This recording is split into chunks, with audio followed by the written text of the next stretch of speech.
Prince William suddenly gets up in the very middle of a grand Black-Tie Palace Gala, pushes his heavy ceremonial chair back with a sharp scrape, and just walks straight out of the grand ballroom without saying a single word or offering any kind of explanation to the people around him.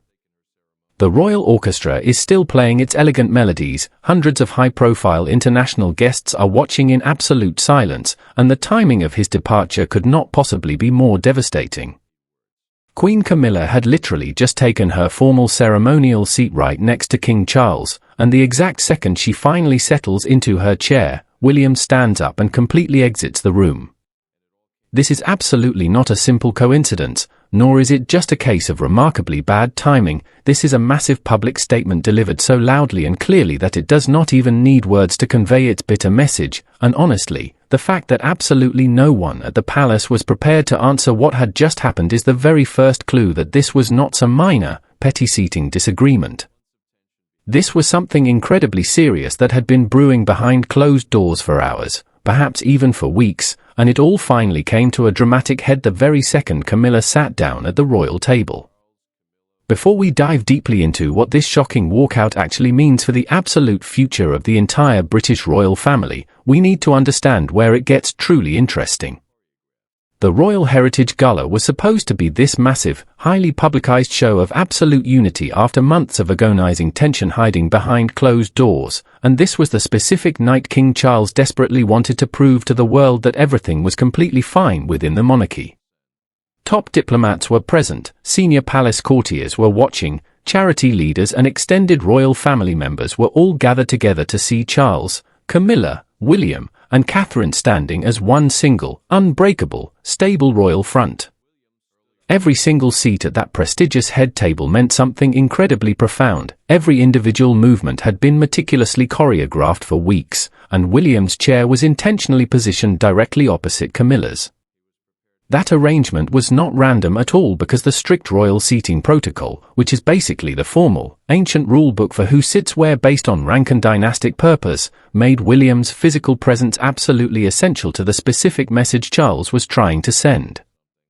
The king genuinely believed that if the gathered guests saw his wife and his eldest son facing each other harmoniously across the table, it would signal to the public that whatever private disagreements existed had not weakened the ultimate power of the crown. But then, the exact moment Camilla reached the grand table, William stood up without speaking a word, pushed back his chair, placed his neatly folded program right next to a glass he had not even touched, and walked directly across that crowded ballroom in full, uninterrupted view of every single guest. King Charles watched his eldest son leave the room and did not call after him, a stunning detail that matters immensely because his royal hand tightened so hard around the edge of the wooden table that his knuckles turned white. In that silent room, you had this incredible moment where the loving father inside him is fighting the powerful monarch who is supposed to preserve absolute public calm, and the monarch won at least in that split second. Camilla tried her absolute best to smile, but the happy expression barely lasted on her face as she realized pretty quickly that William was absolutely not coming back to the table. She lowered her eyes immediately, kept nervously adjusting her expensive bracelet over and over again, fully and painfully aware that every single guest in that grand room had already instantly connected his sudden departure directly to her arrival. And here is the absolute truth about public humiliation: it does not need someone to stand up and accuse you out loud because that empty royal chair did all the work perfectly. Now, what the Panic Palace aides uncovered afterward actually makes this whole entire situation significantly more troubling for the crown.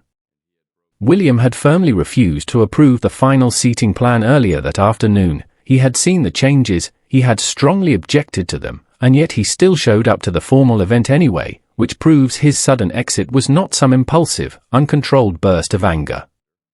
He walked into that royal gala expecting the confrontation, fully prepared to enforce a strict personal boundary the very moment Camilla took her seat, and that completely changes everything about how you interpret what happened. This was not a man losing his temper in public, this was a future king who had already decided exactly what he would and would not accept from the palace, and he followed through with absolute precision. Then, Charles notices something hidden underneath the abandoned program left on the table. There is a small, handwritten card waiting for him. The king quickly removes it before any other guests or sharp-eyed photographers can get to it, and he opens it well below the edge of the table where absolutely no one can see it. It contained one single, devastating sentence: "You gave me your word she would not take that seat." The classical music keeps playing beautifully around them. Charles tightly folds his son's bitter message into his suit pocket, and he knows with absolute certainty that the empty chair has just exposed a deep conflict way more personal than anyone in that ballroom could ever understand. To the oblivious guests, William's departure looked like a sudden, shocking act of defiance, but to Charles, it was the painful return of a bitter family struggle he had spent years trying to bury forever. The massive structural fracture within the royal family becomes completely undeniable the moment King Charles quietly retreats into a small, heavily guarded private chamber located directly adjacent to the main ballroom, holding the crumpled handwritten card from William in his trembling fingers. Inside that isolated room away from the prying eyes of international dignitaries, the reigning monarch unfolds the paper once more, reading the sharp accusation over and over again while the distant, muffled sounds of the grand orchestra continue to vibrate through the thick palace walls. What shakes Charles to his very core is not the aggressive nature of the note itself, but rather the heavy, unavoidable weight of truth underneath his son's words, because he knew that a formal, binding promise had indeed been made weeks prior and he had actively chosen to break it just hours before the event. Meanwhile, in a dimly lit, secluded corner of the Grand Palace staircase, Princess Catherine finally finds William standing alone, staring out the window with the revised event program still tightly gripped in his hand. She does not immediately step in to defend his actions, nor does she try to minimize the severity of what had just transpired in front of the entire court. Instead, she speaks to him in a calm, measured voice, gently reminding him that his sudden public walkout had deeply wounded his father's remaining pride and publicly humiliated Camilla in front of hundreds of watching guests. William looks directly at his wife and responds with absolute conviction that staying seated at that table would have meant completely betraying a foundational principle he had promised never to surrender, and Catherine understands in that exact, silent moment that this entire bitter dispute was never about mere seating arrangements or petty palace placement, but about something vastly larger concerning the true moral authority and future of the entire monarchy. Back inside the tense, whispering ballroom, Queen Camilla attempts to maintain her rigid composure while sitting next to the king, but the psychological weight of the empty chair directly opposite her is proving to be an insupportable burden. She quietly lifts her beautifully embossed gold place card from the formal table setting, turns it completely face down so her printed name is no longer visible, and leans over to ask a senior palace courtier whether the final seating arrangement had been intentionally altered after William had officially approved it earlier that morning. The seasoned official hesitates for a fraction of a second, shifting his gaze uncomfortably, and that single silent pause answers absolutely everything Camilla needed to know, because the last-minute alteration went way beyond a simple rearrangement of chairs. In reality, Camilla had been secretly granted the gala's most prestigious central family honor, which was presenting the highly coveted Heritage Legacy Award, a ceremonial role explicitly meant to symbolize the current stability and future legacy of the modern monarchy. However, William had been given absolute, written assurances weeks earlier that Catherine would be the one presenting the award as the senior, most popular representative of the next reigning generation. Replacing Catherine at the absolute last moment without her knowledge transformed what was supposed to be a routine family ceremony into an aggressive, calculated struggle over long-term succession, public visibility, and internal palace influence. As the quiet confrontation continues near the private staircase, Catherine asks William who exactly authorized the sudden change in the official program, and William reveals the bitter truth that King Charles had personally approved the alteration after an intense, private conversation with Camilla inside his private study only hours before the guests arrived. This means the shocking walkout that paralyzed the grand ballroom was not a spontaneous act of defiance, but a direct response to a betrayal that had already been signed into effect behind closed doors, during a conversation no one else was ever supposed to discover. The true institutional crisis did not begin when Camilla sat down at the table. It began 3 hours earlier inside the king's private sanctuary, when a formal ceremonial program was altered with a single, short stroke of a fountain pen. That fateful decision reopened every single unresolved argument over family loyalty, royal succession, and the public legitimacy of the queen consort standing directly beside the future king. By the time William and Catherine entered the gala that evening, the deep institutional betrayal had already been completed, and William's public departure was simply the exact moment the private, festering wound became entirely impossible for the palace to hide from the world. The exact timeline of events reveals how the inner contradictions within the palace walls began piling up to a dangerous degree. Charles had personally sat down with William and Catherine 2 weeks prior to the gala, explicitly promising them that Catherine would present the Heritage Legacy Award, an honor that carries massive historical symbolism because the presenter stands directly beside the reigning monarch during the final televised address and appears in the official historical portrait that remains preserved forever as part of the Crown's permanent archive. For Catherine, the highly visible role was supposed to mark her growing constitutional duties within the family, while for William, it was definitive proof that the inevitable transition between reigns would be handled with absolute transparency, openness, and mutual respect.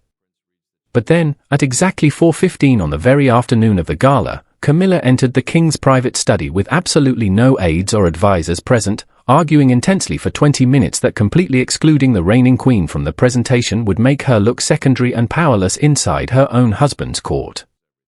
She was not merely asking for a better chair or a brief mention in the opening speeches, she demanded the central family honor and the permanent place it secured for her in royal history.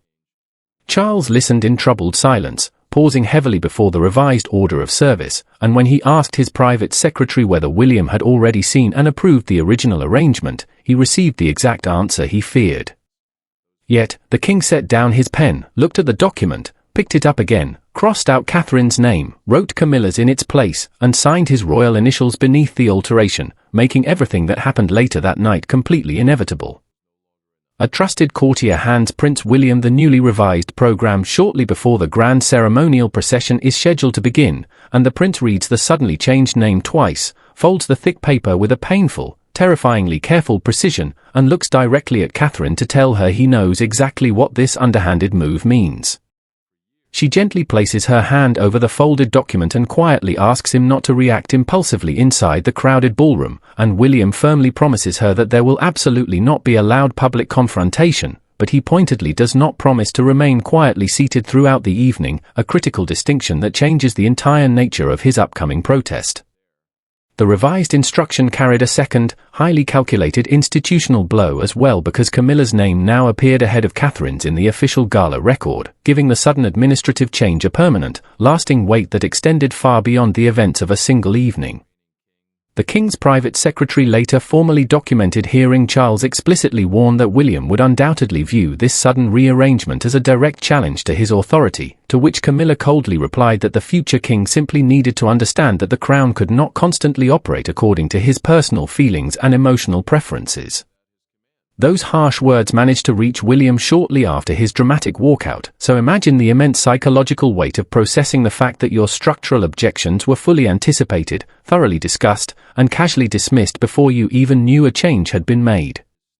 Once William fully realized that merely walking away from the table was no longer enough to protect his family's position, he wanted Camilla to explain the sudden, deceptive decision directly to his face.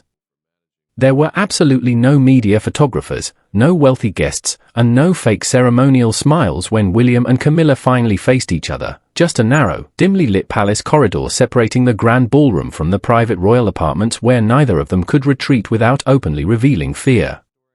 William did not raise his voice at all, which honestly made the entire confrontation feel significantly more severe and threatening as he asked one single, direct question regarding why she had chosen to accept an honor she knew had already been solemnly promised to Catherine. Camilla had hurriedly left the gala moments after Charles instructed the orchestra to continue playing, telling the surrounding guests she needed a brief pause, but the rigid stiffness in her movements gave away that something else entirely was happening as she went searching for William. He had not actually left the palace grounds. Instead, he waited patiently beside a closed door with the revised program still tightly gripped in his hand while Catherine stayed several steps away, close enough to hear if things got dangerous but far enough to prevent the confrontation from feeling staged. Camilla approached first, asking whether he truly understood the massive public damage his sudden walkout had caused to the monarchy, and William responded with a sharp question of his own, asking if she understood the exact reasons why he left.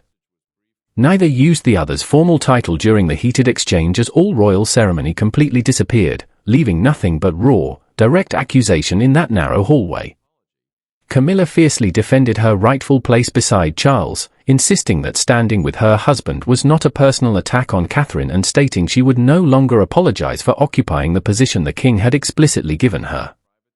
William replied that the conflict was never about marriage, rank, or affection, but about basic human trust because Charles had made a definitive promise, Camilla knew about it, and both of them had altered the arrangement without granting Catherine the dignity of a simple conversation. When Camilla reached toward the paper, William pulled it back and folded it once more, a small movement that effectively turned that document into an unbreakable boundary between them. Camilla then challenged him directly, reminding William that he was not yet the king and could not treat every single disagreement as a direct instruction to the current monarch. The prince understood the deeper institutional meaning immediately because the gala change had not been designed only to increase her visibility, it had also been meant to actively resist his growing influence over the future shape of the crown.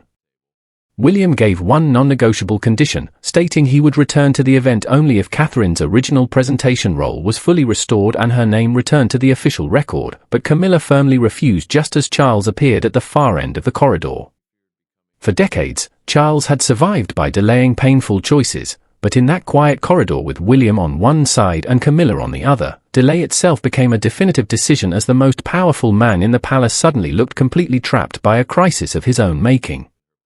He could choose to defend Camilla and risk deepening the permanent break with his direct heir, or he could restore Catherine's role and publicly humiliate his wife before the entire assembled court.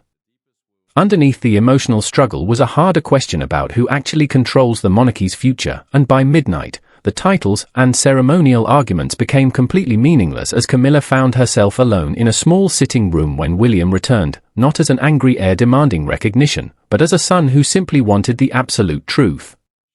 No advisor stood between them, Charles was not present to defend either side, and for the first time that evening, the two people at the center of the institutional crisis were forced to speak without an audience. Camilla admitted she had pushed Charles for the role because she deeply feared becoming invisible as the younger generation moved closer to the throne, and her voice actually broke when she confessed that public invisibility had always felt like a cruel punishment. William listened quietly but did not excuse the betrayal, telling her that fear could explain the decision without ever justifying the damage done to family trust. In a stunning final gesture, the Queen Consort lifted the revised document, tore it completely through her own printed name, and placed the pieces on the table, ending her defense of the alteration. The next morning, the palace could no longer contain the fallout as the missing photograph and the two untouched chairs created a public story more powerful than any official explanation. Buckingham Palace was forced to release a statement confirming Catherine as the original presenter and rescheduling the award, but the real victory belonged to the honesty that the crisis had finally demanded from the family. 1 week later, Catherine presented the Heritage Legacy Award exactly as promised, and as William paused beside Camilla's chair to give a small, deliberate nod of mutual understanding, he proved to the world that true loyalty to the crown does not require blind silence, only truth, accountability, and the immense courage to come back.